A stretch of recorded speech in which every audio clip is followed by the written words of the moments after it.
আচ্ছা, বিদেশে আসার বয়স সবচেয়ে সুন্দর এবং সবচেয়ে উপযুক্ত বয়সটা কত হইতে পারে আপনার মতে? বিদেশে আসার বয়স শুরু হবে পাসপোর্টের বয়স থেকে।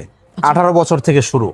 18 বছরের পরে যে যত দেরি করবে সে তত পিছাইতে থাকবে। আচ্ছা, ওকে। আসসালামু আলাইকুম রহমতুল্লাহ বারাকাতু। দেশের থেকে যে যেখান থেকে দেখছেন সবাইকে আন্তরিক শুভেচ্ছা অভিনন্দন। আমরা খুবই গুরুত্বপূর্ণ একটা বিষয়ে, আপনারা হয়তো ইন্ট্রো দেখে বুঝতে পারছেন, বিষয়ে আমরা কথা বলতে চাচ্ছি। সেটা হলো যে বিদেশে আসার বয়স কত হইতে পারে।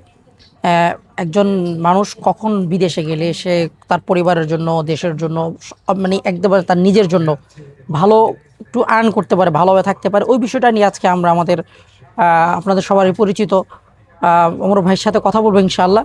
এবং পাশাপাশি আমরা আমাদের দৈনন্দিন জীবনে যেই ব্যক্তিগত অভিজ্ঞতাগুলো আছে প্রবাসে আসার পরে আমরা যে অভিজ্ঞতা অর্জন করেছি, উনি যে অভিজ্ঞতা অর্জন করেছেন, সেগুলো এক টুকরো স্মৃতি আপনাদের সাথে আলাপ করার চেষ্টা করবো ইনশাআল্লাহ। তাহলে শুরু করা যায়। জি জি, তাহলে আমরা আলাপ শুরু করতে পারি। আমি তো আসলে আল্লাহর রহমতে পৃথিবীর বিভিন্ন দেশে ঘোরার আমার সুযোগ হয়েছে, একদম মিডল ইস্ট থেকে ধরে সাউথ এশিয়ার দেশগুলো প্লাস ইউরোপের বিভিন্ন দেশে।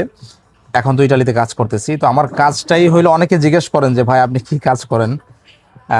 এক কথায় উত্তর দেওয়া যায় যে ইউরোপে কে কি কাজ করে, এই কাজ করলে কারো ইজ্জত বাড়েও না, আবার আমি যদি রাস্তা ঝাড়ু দিই আমার ইজ্জত কমবে না, আবার যদি আমি এজ এ সফটওয়্যার ইঞ্জিনিয়ার কাজ করি আমার ইজ্জত বাড়বে না, বেতনও বাড়বে না, বেতনও কিন্তু খুব সেম, মানে খুব কাছাকাছি, খুব বেশি ব্যবধান হয় না।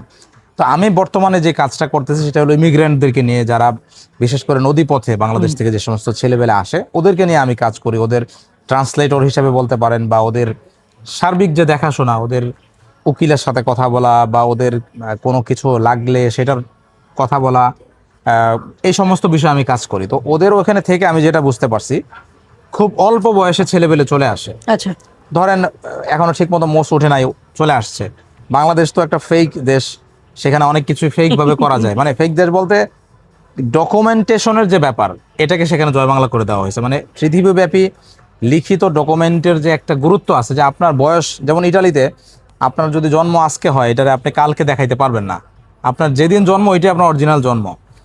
তো বাংলাদেশে যেহেতু এইগুলো ফেক করা যায় এখনো পর্যন্ত, বা এখন হয়তো বা একটু কঠিন হয়েছে, যার কারণে অনেকে বয়স বাড়ায়া আপনার হচ্ছে যে 18-র আগেই বিদেশে চলে আসে। তো ওদের ক্ষেত্রে আমি যেটা দেখছি, একটা ছেলে যদি 18 বছর বয়সে বিদেশে আসে, সে দেখা যাবে যে যদি 5 বছর 10 বছর কাজ করে, 30-এর আগে বা 25-26 বয়সে সে মোটামুটি দাঁড়ায় যায়। সে একটা বাড়ি করতে পারে, সে মোটামুটি কিছু ক্যাশ ক্যাপিটাল জমাইতে পারে, যেটা সে বিয়ের সময় খরচ করবে। বা তার যদি পারিবারিক ঋণ থাকে, যেই টাকা ঋণ করে সে আসছে, সব কিছু দিয়ে টিয়ে মোটামুটি 27-28-এ সে একটা সচ্ছল মানুষ হয়ে যায়। বিপরীত দিকে বাংলাদেশে যদি কেউ ধরেন যে আপনার ন্যাশনালে পড়াশোনা করে, জাতীয় বিশ্ববিদ্যালয়ে পড়াশোনা করে, সেখানে তার অনার্স মাস্টার্স করতে করতে বয়স হয়ে যায় 26-27। এই 26-27 বয়সে কিন্তু সে 27 টাকাও ইনকাম করে নাই বেশিরভাগ মানুষের ক্ষেত্রে।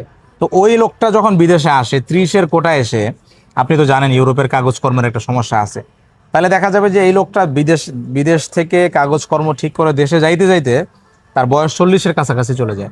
তো 40 বছরে তো আসলে ইউথ বলতে কিছু থাকে না, মোটামুটি 40 বছরের নবুয়ত পায় নবীরা। মানে 40-এর পরে আপনার শারীরিক মানসিক শক্তি আস্তে আস্তে কমতে থাকে।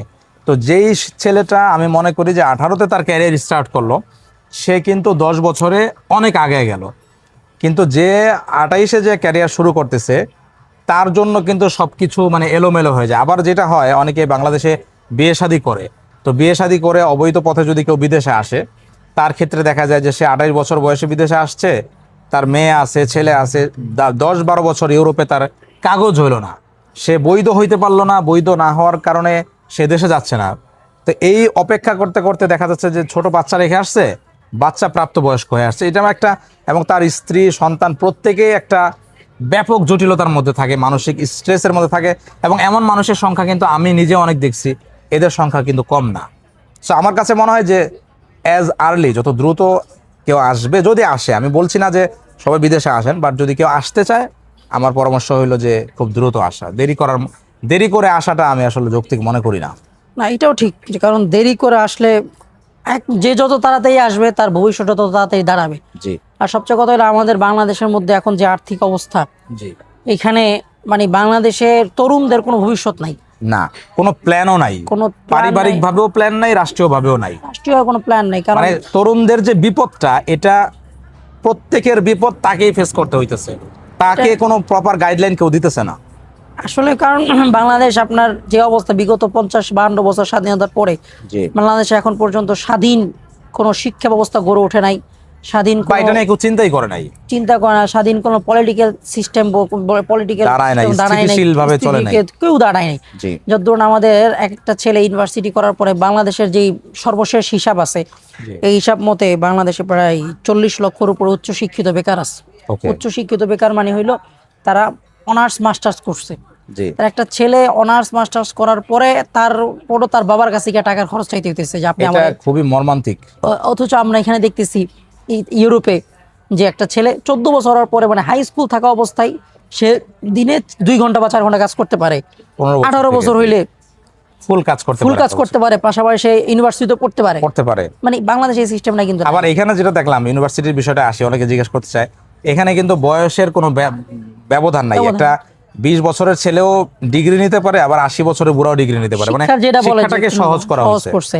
জি। তারপর আরেকটা বিষয় হলো ইউরোপের একটা সৌন্দর্য হইলো, এখানের একটা সৌন্দর্য হইলো যে এখানে যেমন গত কিছুদিন আগে আমি দেখলাম ইউটিউবে একটা বা ফেসবুকে একটা ভিডিওতে দেখলাম যে একজন আমাদের বাংলাদেশের প্রসিদ্ধ একজন শিক্ষা সম্বন্ধে যিনি কাজ করেন, আমাদের আইমান 10 মিনিট স্কুলের প্রতিষ্ঠাতা আইমান সাদিক, তাকে জিজ্ঞেস করা হয়েছে যে আচ্ছা ভাই, বাংলাদেশ কি কখনো এমন সিচুয়েশন আসতে পারে যে কেউ আর ইউনিভার্সিটি করতে চাইবে না, মানে কেউ আর গ্র্যাজুয়েশন করতে চাইবে না, এমবিএ বা বিবিএ করতে চাইবে না, এটা কি কখনো হইতে পারে? তো উনি একটা উত্তর দিচ্ছেন যে এইটা অলরেডি হইতে পারে, কি এটা অলরেডি আমেরিকাতে শুরু হয়ে গেছে। ওকে, আমেরিকাতে এখন আর কেউ হাইস্টলি গ্রাজুয়েশন বা এদিকে আস্তে আস্তে এই পার্সেন্টেজটা কমে আসতেছে উন্নত দেশগুলোতেও। তার মানে আপনি যদি শিক্ষা দেন, কর্মমুখী শিক্ষা না দেন, তাহলে আপনার এই শিক্ষা আদতে কোনো লাভ দিবে না।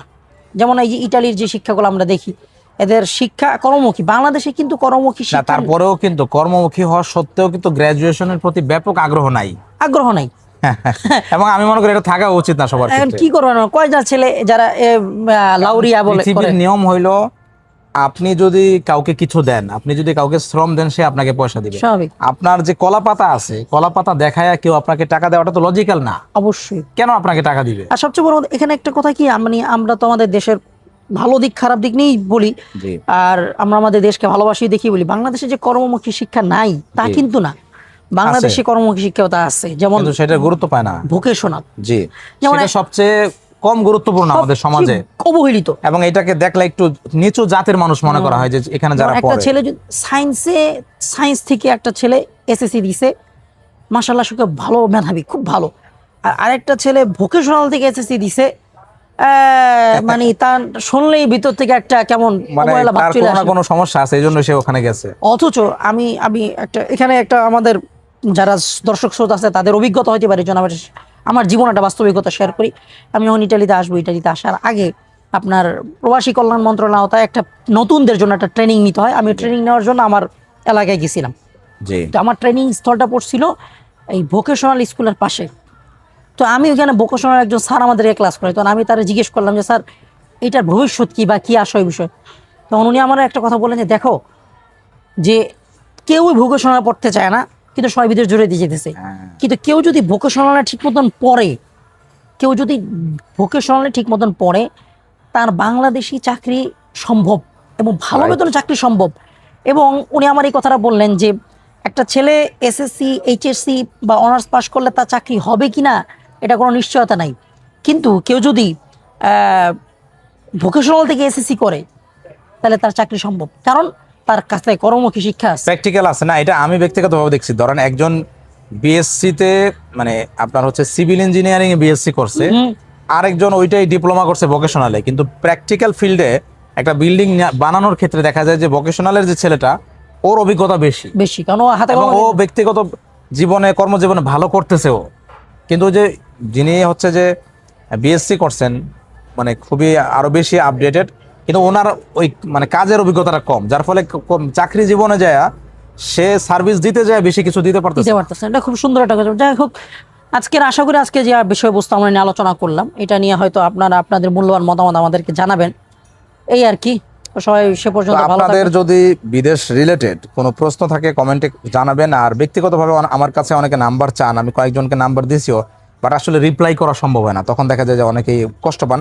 সেই জন্য আমি বলবো যে আপনারা কমেন্ট করতে পারেন আমার ফেসবুকের পেজে, আমার ইমেল আছে সেখানে ইমেল করতে পারেন।